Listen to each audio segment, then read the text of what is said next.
യഥാർത്ഥത്തിൽ മെയ് 4-ന് തെരഞ്ഞെടുപ്പ് ഫലം വന്നു.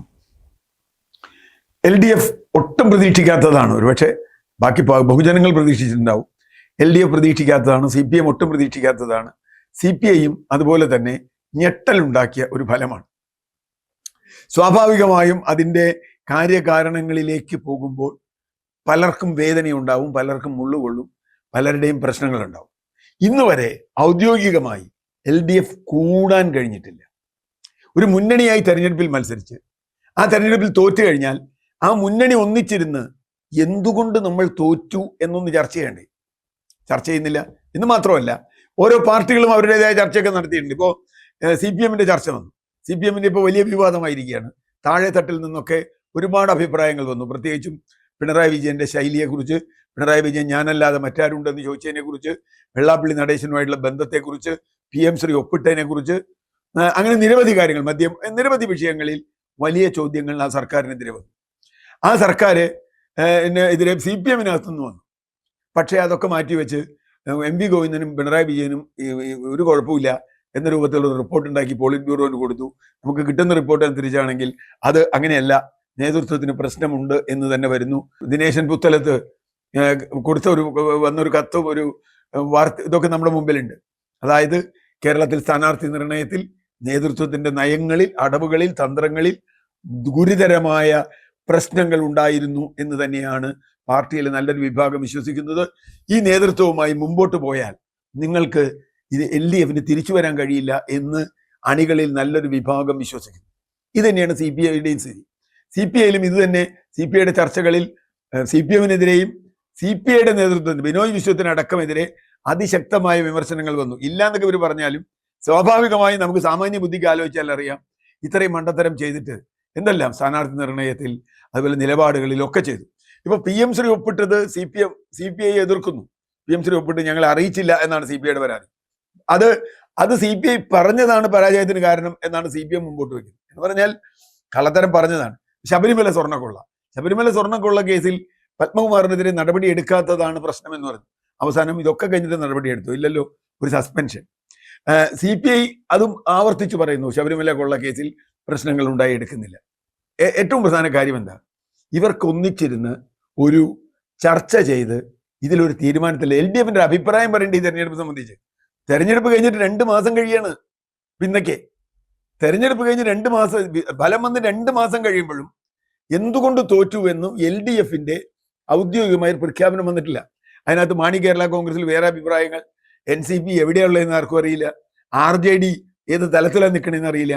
എന്ന് പറഞ്ഞാൽ ഇടത് മുന്നണി എന്ന അർത്ഥത്തിൽ ഒരു മുന്നണി ഇല്ലാതായിക്കൊണ്ടിരിക്കുന്നു എന്ന തോന്നലാണ് ഉണ്ടാവുന്നത്. അതിനിടയിലാണ് പ്രതിപക്ഷ ഉപനേതാവ് സ്ഥാനം വരുന്നത്. ഉപനേതാവ് വരണം, വിപ്പ് വരണം, അങ്ങനെ കുറച്ച് സ്ഥാനങ്ങളുണ്ട്. ഈ സ്ഥാനം ഇതുവരെ തീരുമാനിച്ചിട്ടില്ല. യഥാർത്ഥത്തിൽ പ്രതിപക്ഷ ഉപനേതാവ് സ്ഥാനത്തിന് വലിയ വിലയൊന്നുമില്ല. പക്ഷേ പ്രതിപക്ഷ നേതാവ് ഇല്ലാതാവുമ്പോൾ നമ്മളത് ഓർക്കുന്നത്, ഞാൻ ഓർക്കുന്ന 1977 ഇങ്ങനെ തെരഞ്ഞെടുപ്പ് കഴിഞ്ഞു, പാർട്ടി വലിയ പരാജയം നേരിട്ടു. അന്ന് EMS ആണ് പ്രതിപക്ഷ നേതാവ്. അദ്ദേഹത്തിന്റെ മറ്റു പ്രവർത്തനങ്ങളുമായി ബന്ധപ്പെട്ട് ജനറൽ സെക്രട്ടറിയായി വന്നപ്പോൾ അദ്ദേഹം ഡൽഹിക്ക് പോവുകയും TK രാമകൃഷ്ണൻ എന്ന ഉപനേതാവിനെ ജോലി ഏൽപ്പിക്കുകയും ചെയ്ത് അദ്ദേഹം പോയി. പിന്നെ അദ്ദേഹം തെരഞ്ഞെടുപ്പ് രാഷ്ട്രീയത്തിൽ വന്നിട്ടില്ല കേരളത്തിൽ. ഇവിടെ അങ്ങനെ ഒരു ഉപനേതാവിനെ വെക്കണമെങ്കിൽ പല ചോദ്യങ്ങളുണ്ട്. പല വാദങ്ങൾ കേൾക്കുന്നത് ഉപനേതാവിനെ വെക്കാത്തത് പാർട്ടിയിൽ നിന്ന് ഉപനേതാവ് വേണ്ട എന്ന് പിണറായി പക്ഷത്തിനൊരു അഭിപ്രായമുണ്ടെന്നാണ്. കാരണം ഉപനേതാവ് സ്വാഭാവികമായും ബാലഗോപാലാണ് വരിക. ബാലഗോപാൽ ഉപനേതാവായാൽ വരും കാലത്ത് ഈ പാർട്ടി പിണറായിക്ക് ശേഷം ആര് എന്ന ചോദ്യത്തിന് ബാലഗോപാൽ എന്ന പോയിന്റിലേക്ക് എത്തും. അങ്ങനെ എത്തുന്നത് പിണറായി പക്ഷത്തിന് താല്പര്യമില്ല. അതുകൊണ്ട് CPIയെ കൊണ്ട് ഈ ചോദ്യങ്ങൾ ചോദിപ്പിക്കുന്നത് പിണറായി പക്ഷമാണ് എന്നൊരു അകത്തള വർത്തമാനമുണ്ട്.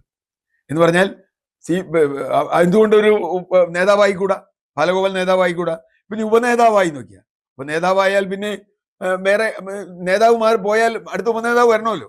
ഇപ്പൊ പിണറായി വിജയൻ ആരോഗ്യപരമായോ വേറെ ഏതെങ്കിലും കാരണവശാലോ ഒഴിയേണ്ടി വന്നാൽ പ്രായം കൊണ്ടോ ഇപ്പൊ അടുത്ത പാർട്ടി കോൺഗ്രസിൽ എന്താ ചെയ്യാന്നില്ല.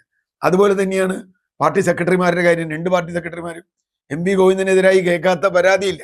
MV ഗോവിന്ദന്റെ ഒക്കെ ഒരു പോസ്റ്റ് ഇപ്പോൾ, MV ഗോവിന്ദന്റെ MB രാജേഷിന്റെ ഒക്കെ ഒരു പോസ്റ്റ്, ഇതിന് പിണറായി വിജയന്റെ പോസ്റ്റ് പോലും വന്നാൽ എന്തൊരു വലിയ വിമർശനമാണ് ആ പോസ്റ്റിനെതിരെ വരുന്നത്. സപ്പോർട്ട് ചെയ്ത് ഒരാൾ പോലും വരുന്നില്ല. ഇപ്പൊ അവസാനം പാർട്ടി തീരുമാനിച്ചു എന്നാ പറയുന്നത്, നമ്മുടെ സഖാക്കളെ നിങ്ങൾ പോയിട്ട് അതിൽ ലൈക്കും ഷെയറും ഒക്കെ ചെയ്യണം, അല്ലെങ്കിൽ നമ്മുടെ ഭയങ്കര നെഗറ്റീവ് ആവും. അപ്പോൾ പ്രശ്നം അതാണ്. പണ്ട് ശ്രീമതി ടീച്ചർ പറഞ്ഞ പോലെ എന്താ ഞാൻ പറഞ്ഞിട്ട് ആരും കൈയടിക്കാത്ത എന്ന് ചോദിച്ച പോലെ പാർട്ടി നിർബന്ധമായ ആളുകളെ കൊണ്ട് ലൈക്ക് ഷെയറും ചെയ്യിക്കാനുള്ള ശ്രമമാണ്. പക്ഷേ അതുകൊണ്ടൊന്നും കാര്യമില്ല. പ്രശ്നം നേതാവ് മാറുന്നത് മാത്രമല്ല, ഇതുവരെയുള്ള അപ്രോച്ച് മാറണം. LDF എന്ന് പറയുന്നത് ഒരു ജനാധിപത്യ മുന്നണി കൂടിയാണ്. ഇടതുപക്ഷമുണ്ടെങ്കിലും ജനാധിപത്യവും, ഇടതുപക്ഷം നേരത്തെ കളഞ്ഞു, ജനാധിപത്യവും കളഞ്ഞു. കാരണം എല്ലാം തീരുമാനിക്കുന്നത് പിണറായി വിജയൻ മാത്രമാണ് എന്ന രൂപത്തിൽ പരാതി വരികയും PM ശ്രീ പോലൊരു വിഷയം പോലും വേണ്ട രീതിയിൽ ചർച്ച ചെയ്യാൻ കഴിയാതിരിക്കുകയും ഇപ്പോൾ അതിൻ്റെ ഫലമായിട്ടാണ് പ്രതിപക്ഷത്തു നിന്ന് ഉയരുന്ന പല ചോദ്യങ്ങൾക്കും കൃത്യമായ മറുപടി പറയാൻ സതീശന് കഴിയുന്നത്, മുഖ്യമന്ത്രി കഴിയുന്നത്. കാരണം നമ്മൾ ചെയ്ത തെറ്റാണ്. അപ്പം ഇത് അവലോകനം ചെയ്യണം. കഴിഞ്ഞ സർക്കാരിന് എന്തെങ്കിലും തെറ്റ് പറ്റിയോ, എന്തെങ്കിലും മിസ്റ്റേക്ക് പറ്റിയോ, അതോ ജനങ്ങൾക്ക് തെറ്റ് പറ്റിയെന്നാണോ ഇപ്പോഴും അഭിപ്രായം? ആ അഭിപ്രായമാണ് ഉള്ളതെങ്കിൽ ഈ പാർട്ടി മുമ്പോട്ട് പോകില്ല. അതുകൊണ്ട് LDF കൂടാൻ ഇവർക്ക് കഴിയുന്നില്ല. അത് നേതൃസ്ഥാനം മാത്രമല്ല, അതൊരു കാരണം കാണിക്കലാണ്. പക്ഷേ എങ്ങനെ തോറ്റു എന്ന് വിശകലനം നടത്താൻ കമ്മ്യൂണിസ്റ്റ് പാർട്ടികൾക്ക് കഴിയാതെ വന്നാൽ, 2 മാസമായിട്ട് കഴിയാതെ വന്നാൽ, അത് വളരെ ഗുരുതരമായ ഒരു പ്രശ്നം തന്നെയാണ്.